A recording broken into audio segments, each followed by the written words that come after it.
an honor to introduce Bishop Dolan of the fifth bishop of the Diocese of Phoenix. And again, I heard him last year. It was amazing. So I just want to welcome him now and say thank you, Bishop Dolan.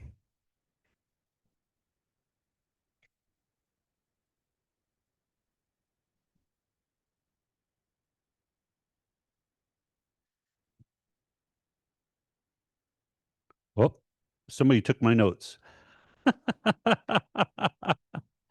They were here and now they're not. Oh, they did. They did. Gravity, very good. Wow, that's talk about stress. Leave that stress behind.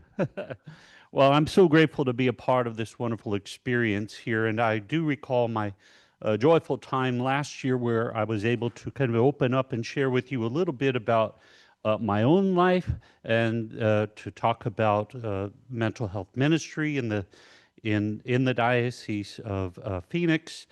And so I'm going to just bear with me, those of you who have come to know me.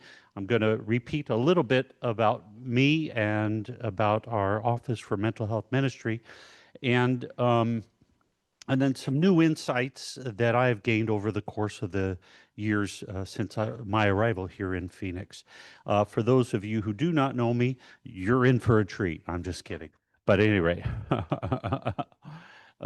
well, first of all, I was born and raised in San Diego and lived there virtually all of my life, 60 years of my life, until this guy in white in Rome said, "Go east, young man." So I went I came here to Phoenix in the wonderful, beautiful summer of August 2nd. I was installed here in the Diocese of Phoenix, and that was my first experience of a haboob.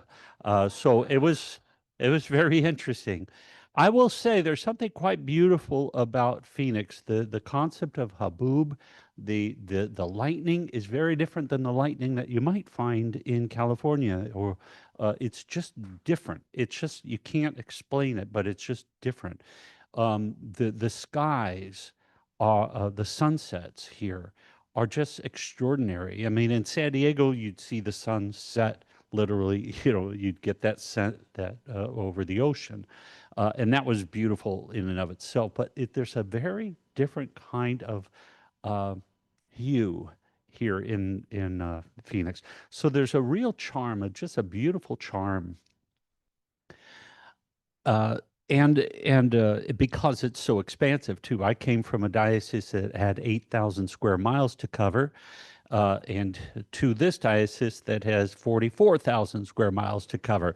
So that was a wake-up call to me, and I've learned very quickly that driving 35 minutes or 40 minutes is nothing. In San Diego, that was everything. But here it's like nothing. That's a snap. So I'm very happy to be here in the Diocese of Phoenix, and it's working here with roughly about 100 parishes and 35 schools, and then we work with St. Joseph's Hospital and Creighton University and a number of other entities that kind of are associated with the Catholic enterprise, including St. Vincent de Paul and Catholic Charities and Foundation for Senior Living, or All Thrive 365 now. Various organizations representing kind of the outstretched arm of the Catholic enterprise. So I'm really happy to share with you yet one more piece of the puzzle for the Diocese of Phoenix. And as I said, it was regarding mental health ministry. And that is near and dear to my heart because my own family suffered from mental health related issues, including suicide. So my brother, Tom, when I was just a young boy, he ended his life. He was in prison. He hanged himself. And my sister Therese and her husband, while we were expecting them for Thanksgiving, They didn't make it. We found it was a police officer who came to the door and told us that both of them had died by suicide. And then most recently, when I arrived here in the Diocese of Phoenix, my sister Mary had died by suicide. So each of them were at various stages in my own life journey, right? One when I was in grade school, one when I was in college, and one when I was full throttle here in the Diocese of Phoenix as a bishop. So 61 years old, I guess I was at that time. So things, and the way in which you interpret that and walk with that and discern that and the mystery of that at different stages in your life is a book worth writing. It's pretty amazing. And one day maybe I'll get to that, and maybe I'll have your famous seller sell that book to others. Okay, Michael, thank you. But at any rate, I so that obviously affected us. My folks, they're 95 years old. They just celebrated 75 years of marriage, which is pretty cool. Yeah. But, after my sister Mary died, we went to, everybody hovered there in San Diego. And the first words out of my mom's mouth were, "We've lived too long. They're done. They're just done." But it's overwhelming. But it's also overwhelming for us too, as siblings. And I wish I could say that those were the three cases, but in truth, my brother Steve had attempted a number of times. My sister Seal ended up having some severe depression and actually went through shock therapy. And I remember at my parents' 50th wedding anniversary, and there is my sister there. We're kind of celebrating the renewal of vows, and my sister Seal is just coming off of that, and her eyes are just glazed. And I remember, wow, we were really hit hard in our family. The deck that we received was tremendous. And that has also affected me too, personally. So I know that this is not just something that affected the rest of my family or it was someone else's issue. It's also mine. And I note that when I find myself with depression, and I can have that, when I find myself with depression, it's usually due to a few factors in my life. Now, there are certain things that I don't know, and we have a psychiatrist here in the room, and maybe there are other psychiatrists here in the room, huh? Or neurologists, but people who have a good sense of what goes on under the noggin, right? So there are certain things that we cannot observe. We cannot observe, even a counselor is going to have to guess. But sometimes when you can go through, say, fMRIs, you get a better picture of what might be going on in that person's brain. And you're focusing on levels of, holes in the brain and blood flow and all of those different things that can affect the person's behavior. But there are ways in which, from an external point of view, you can still address some of those behaviors. And that's a really important piece.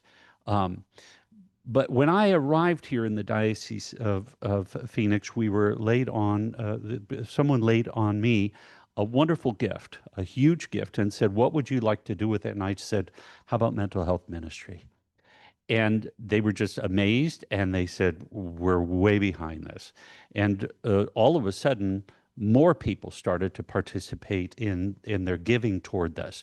We had a mass for those survivors of suicide loss, and that has grown tremendously. We had our third mass just a few weeks ago, and just it was standing room only at the cathedral. Just well over 1,000 people walking up, bringing carnations because they had lost someone in their family through suicide.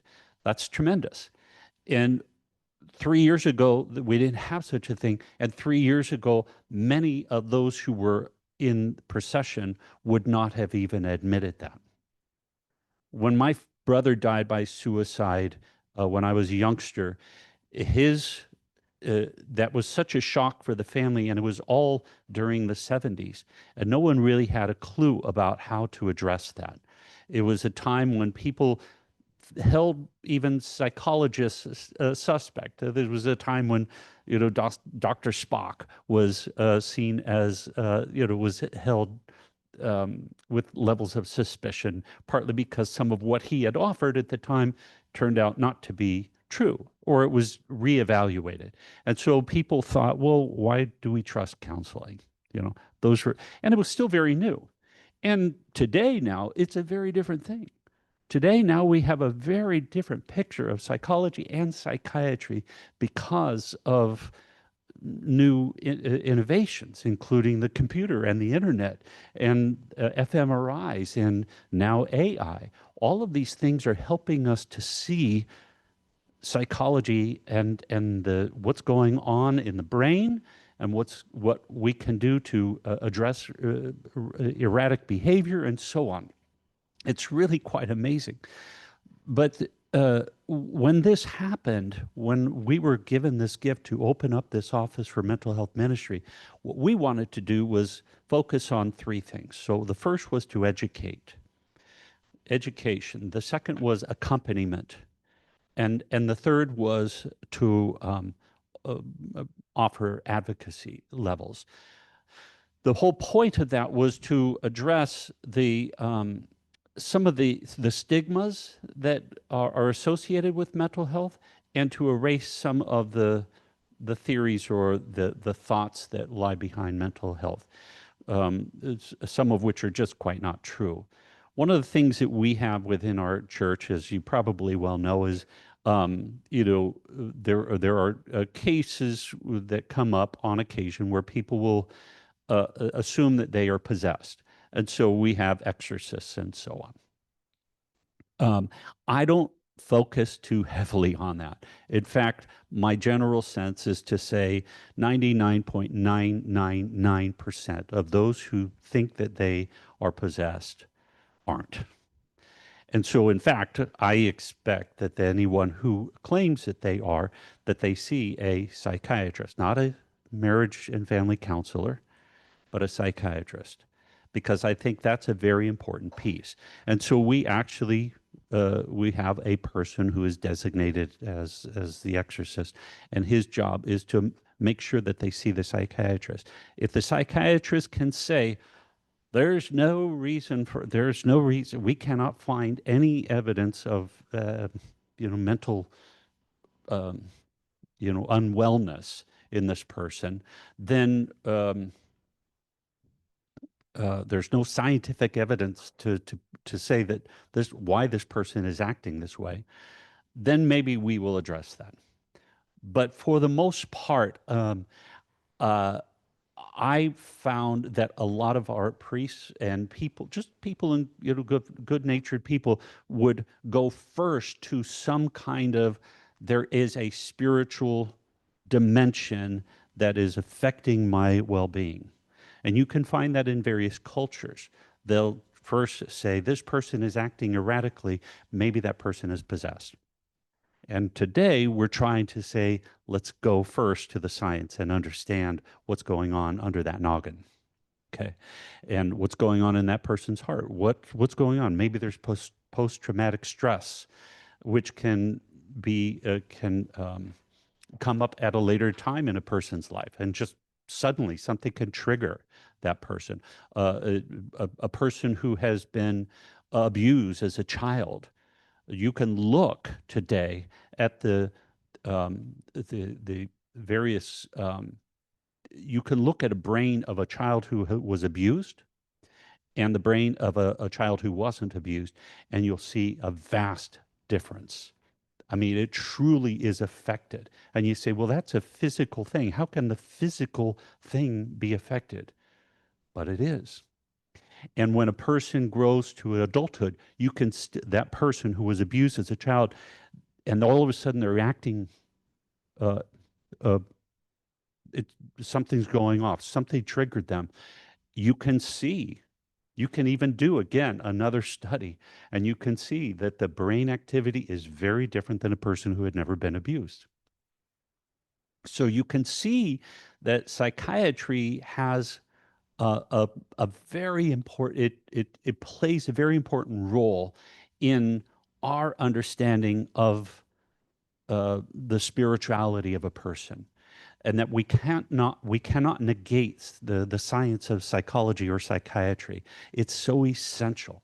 It's so essential, and that they have to work hand in hand. And from a Catholic perspective, we say that science and faith and reason go hand in hand.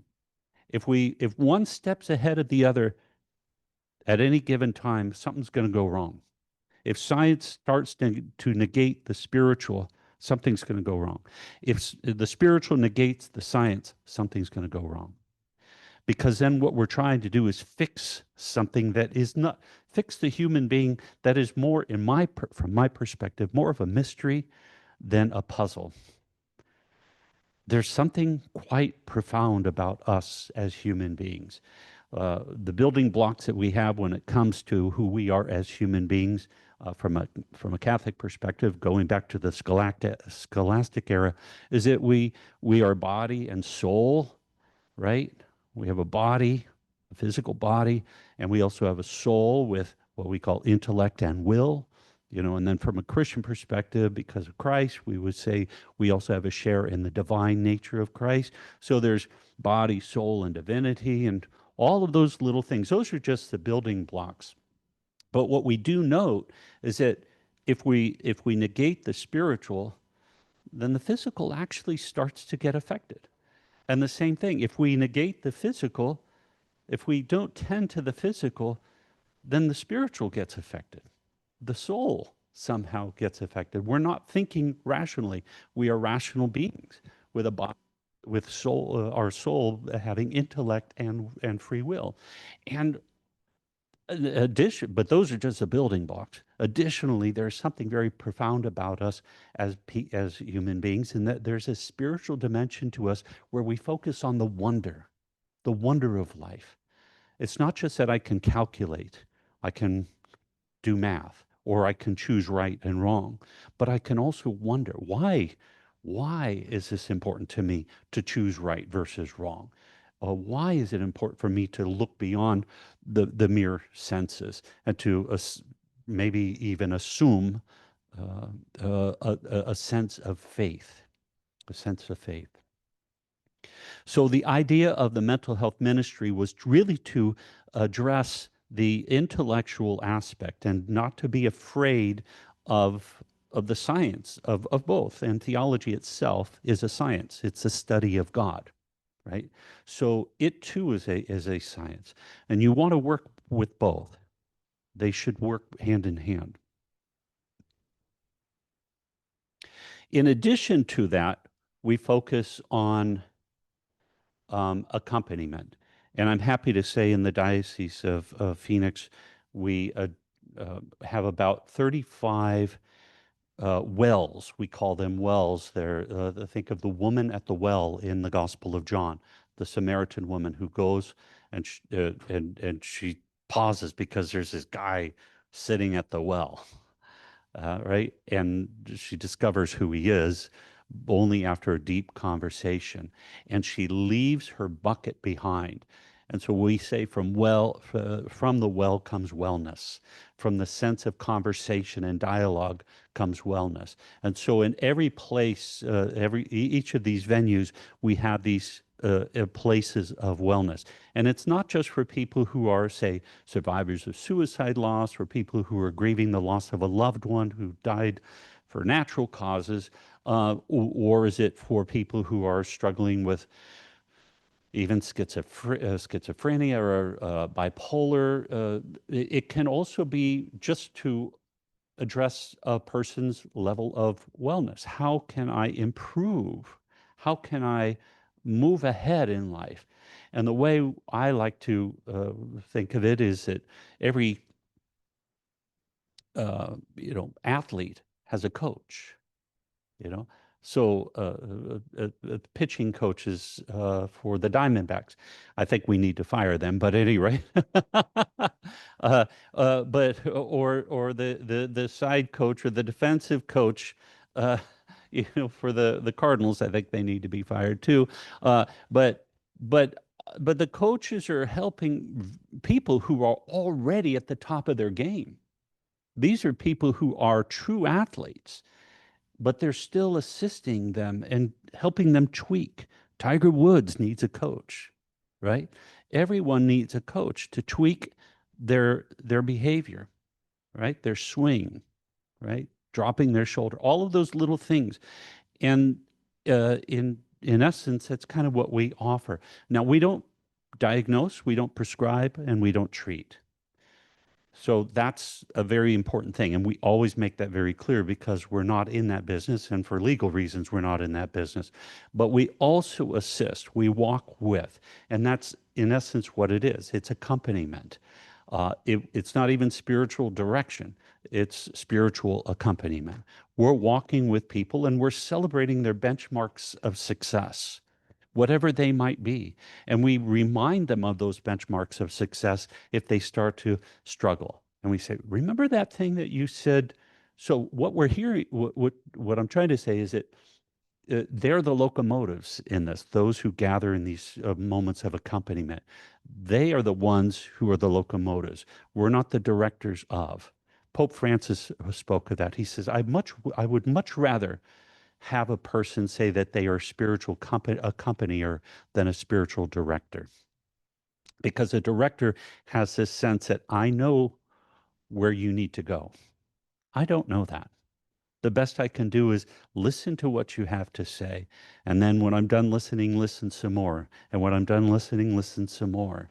And only after that, maybe offer some assessment of what was said. But we're not diagnosing, we're not prescribing, we're not treating, we're accompanying. And accompaniment, again, doesn't say, I'm going to direct you from here to there and I'm going to fix you. That's not within our role.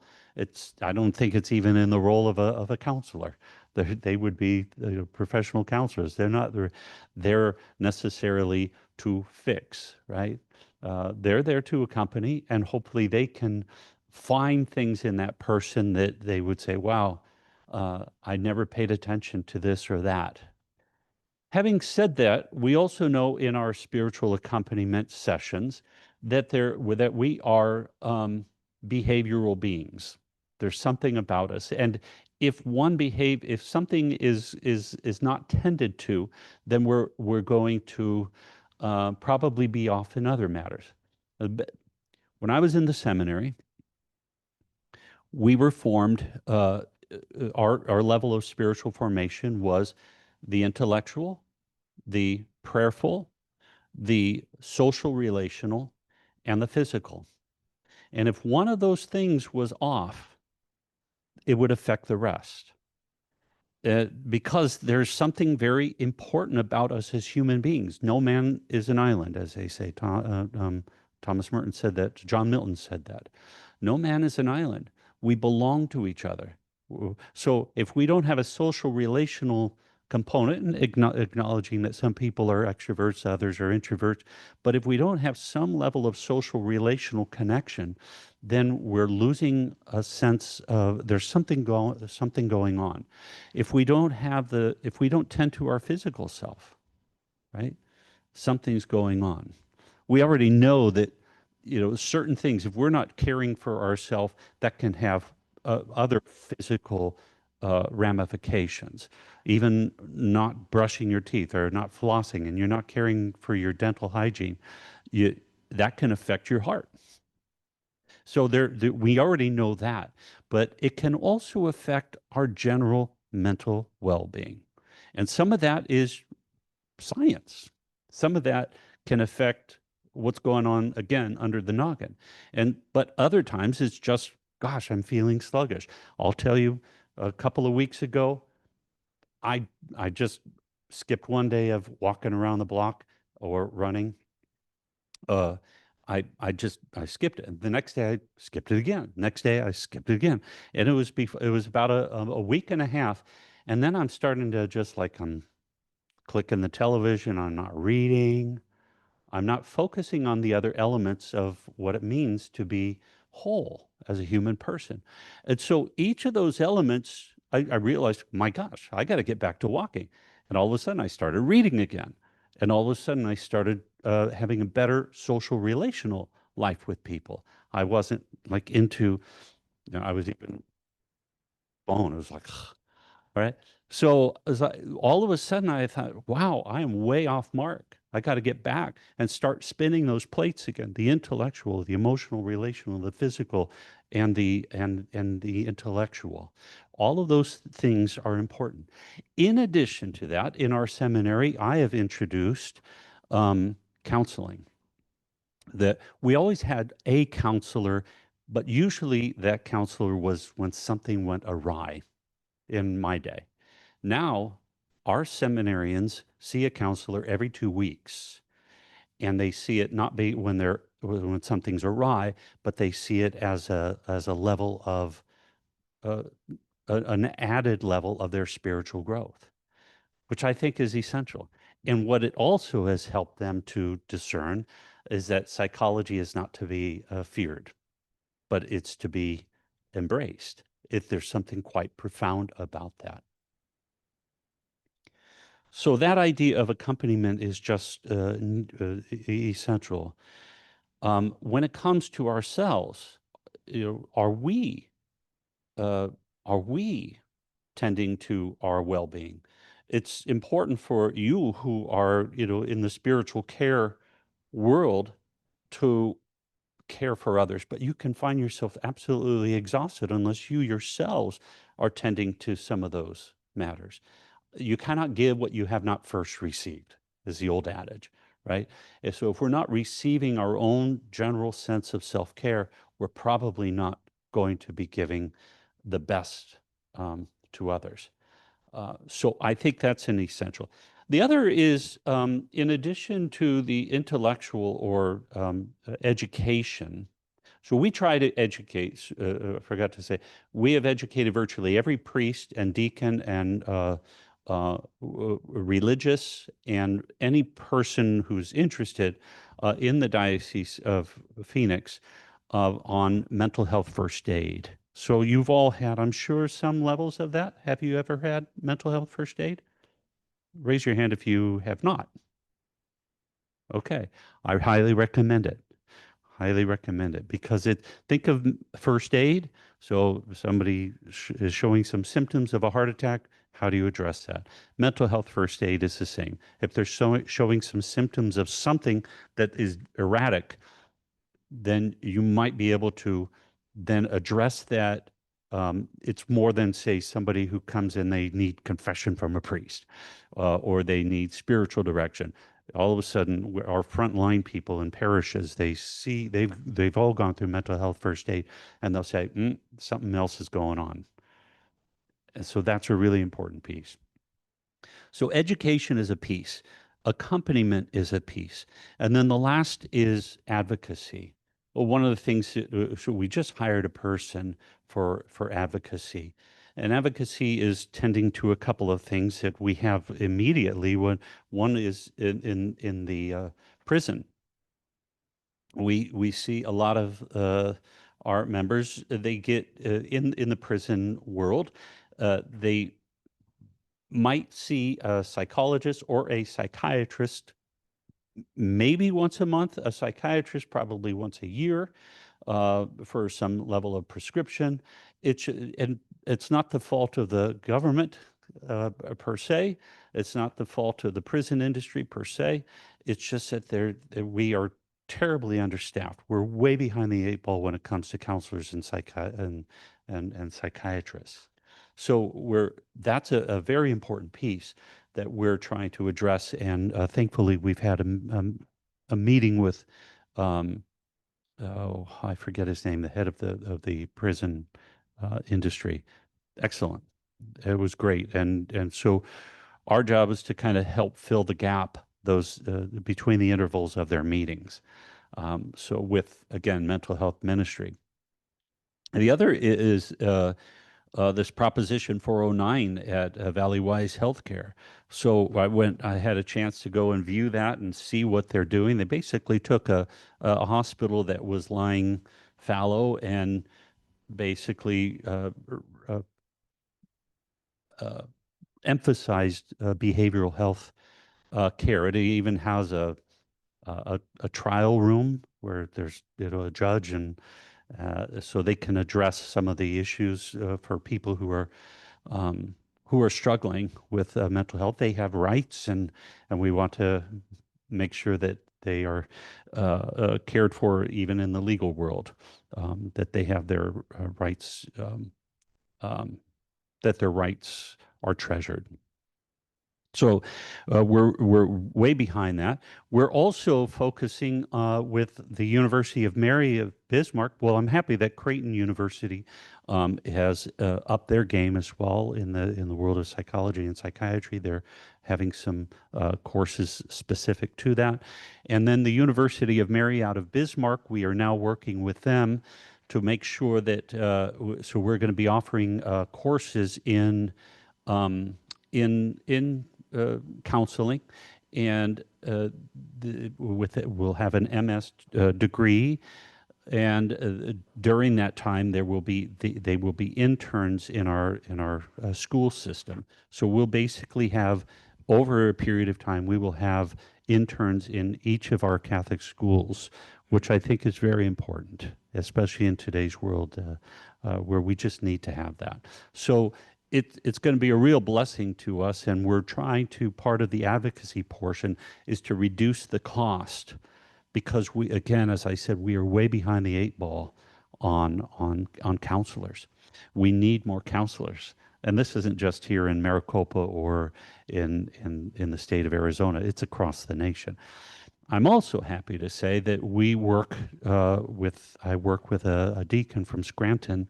He and I established the Association for Catholic Mental Health Ministry, which works with mental health ministries and planting mental health ministries in various dioceses and other traditions within our Christian enterprise, um, to again, to establish those.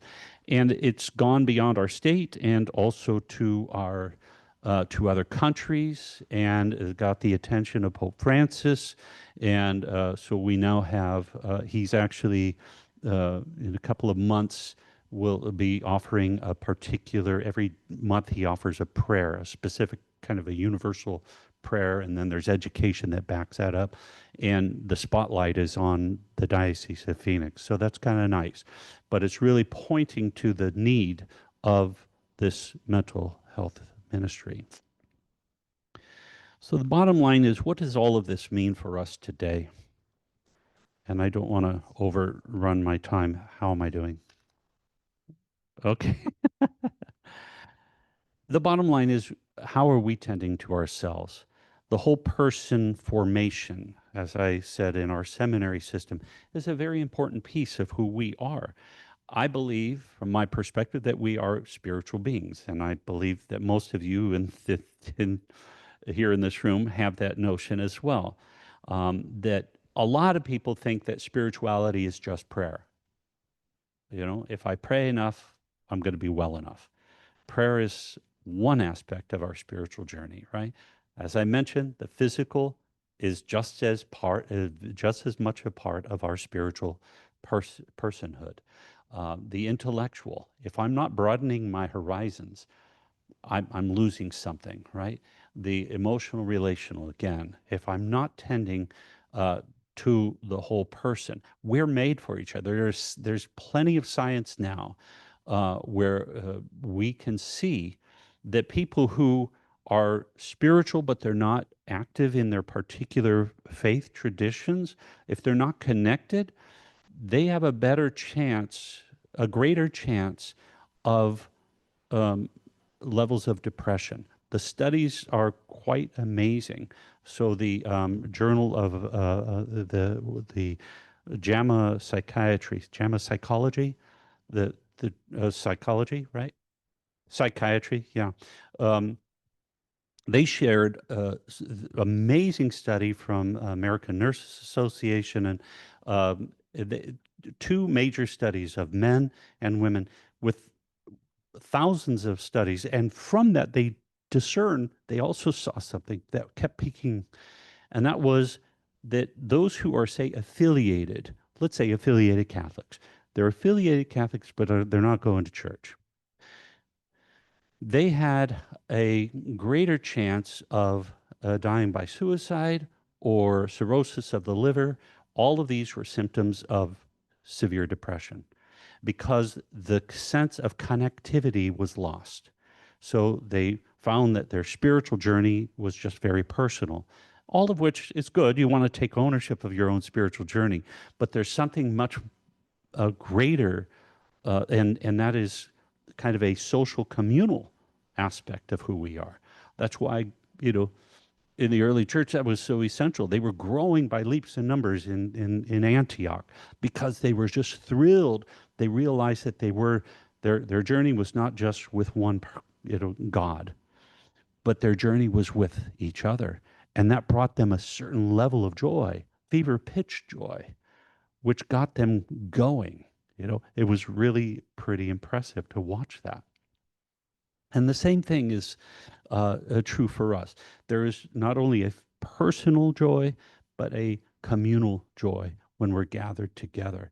And that leads to a level of wellness where if we're just doing it on our own, carrying ourselves, we're going to find ourselves in maybe some trouble. Think of a person who every night cries in his pillow because he is struggling with alcoholism and he's just talking to God. It's just him and God having this conversation and nothing's changing.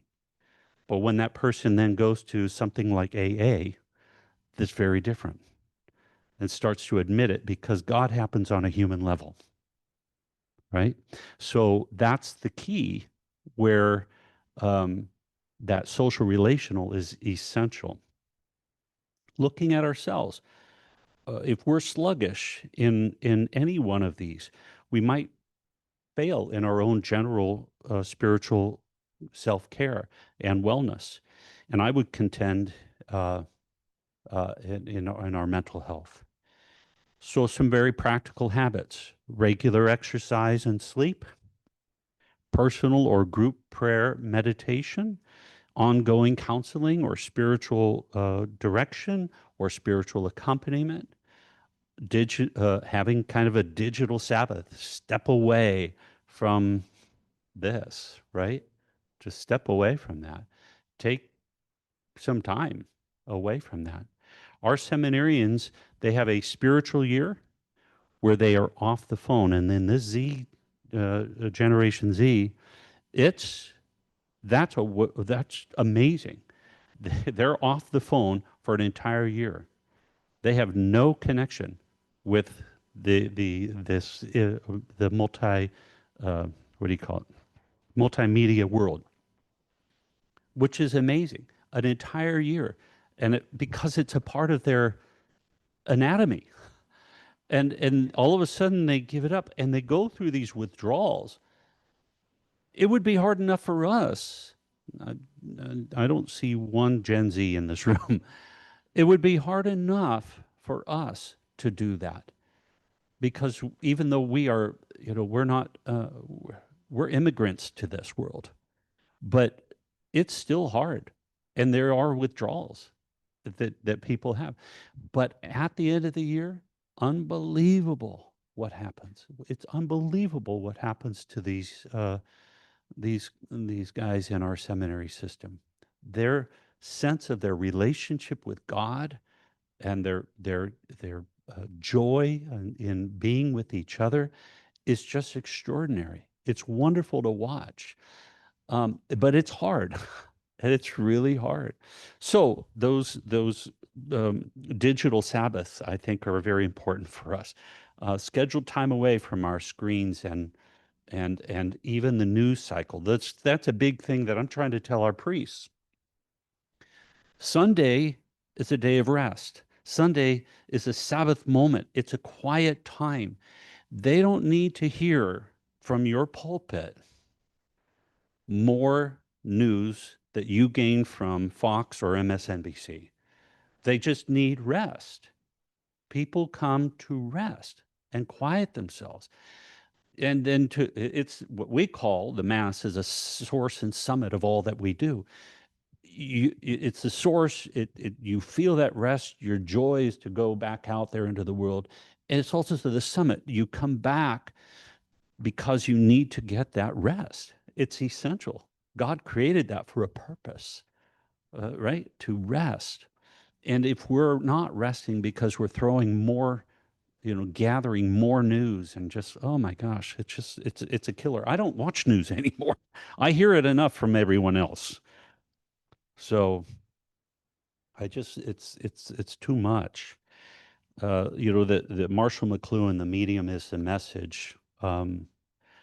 It's truer now than ever before. That the multimedia has just affected our brains. I don't think it's healthy. But how do we integrate faith and psychology? I think for us, I think it's essential. The theology of the wholeness, I call it the theology of the wholeness. To be a study of God means to study ourselves, right? And there's the great command: love God with your whole heart, soul, and strength. Love your neighbor as you love yourself. And the command, love yourself, is still there. It's not a suggestion. It's a commandment. And we kind of walk away from that very commandment, loving self. If we don't take care of ourselves, if we don't love ourselves, it's going to be hard for us to have a love for God.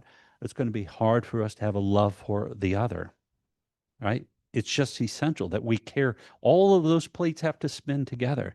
Loves God, love self, love other. The body, the human person is body, mind, and soul, a single mystery of grace and nature. And good therapy can deepen our prayer. And I think for those of us who are um, immigrants to psychology, uh, we we need to maybe rethink that and try to encourage, try to put ourselves before a counselor and just say, is it possible for me to better myself? And the answer is always yes. The answer is always yes. So good therapy can deepen our prayer, and and also spending time in our own personal prayer can strengthen our our general coping skills. Jesus says, "Come to me, all you who labor and find life burdensome, and I will give you rest." So prayer is an essential piece to rest with God. We're a pretty restless world, I think, and we just need to do that. And if we're not taking some time for ourselves in the quiet, it's tough. I get up at 5 o'clock before, and I'll do my walk or a run. I run like a turtle, but I run. But I try to do something just to get that blood flowing.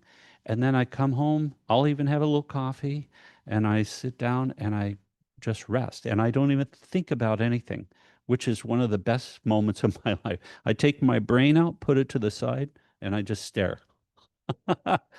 And then I might go into that moment of quiet prayer. I'm trying not to feed myself at that early morning with all of this information, even scripture. I don't read the scripture at that moment. I'll read the morning prayer a little bit later in the morning, but I take time just to wake up, which is good. So I'm just going to say that rest is essential. If you're not getting rest, do it. If you're not doing that, at the very least, do it. Start getting that rest. So here's the call to action. Choose one practice this week for each of those dimensions. Okay? Find some moment to pray or to meditate. Quiet yourself. Learn something new. Open a book.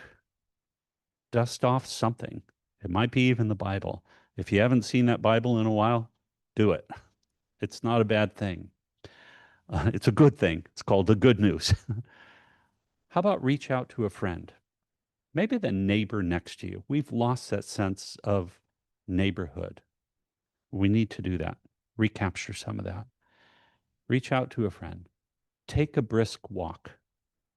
Schedule or continue some counseling or spiritual accompaniment. Maybe talk to your pastor and just say, or another spiritual care advisor, you know, something's not right. I need a little tweaking, and that's okay. So I invite you just to consider those things for your own well-being.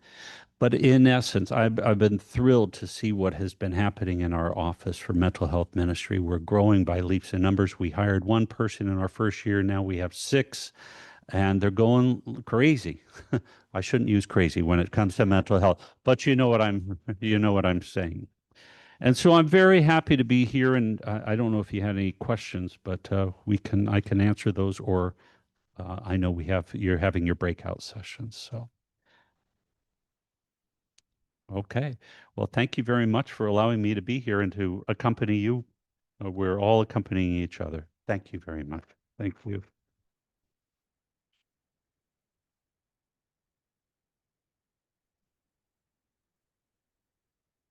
Thank you, Bishop Dolan. So, is anybody encouraged by that? Yeah, just when helpful information to know that when we're going through things, I've taken a lot of trauma-informed classes. I'm pretty informed, trauma-informed care, and to know that there's a lot of struggles, and to think that there's a lot of great minds, Bishop Dolan and others in this, put some thought and made some discoveries on just how to be well in general. So that's why I'm encouraged by this time today.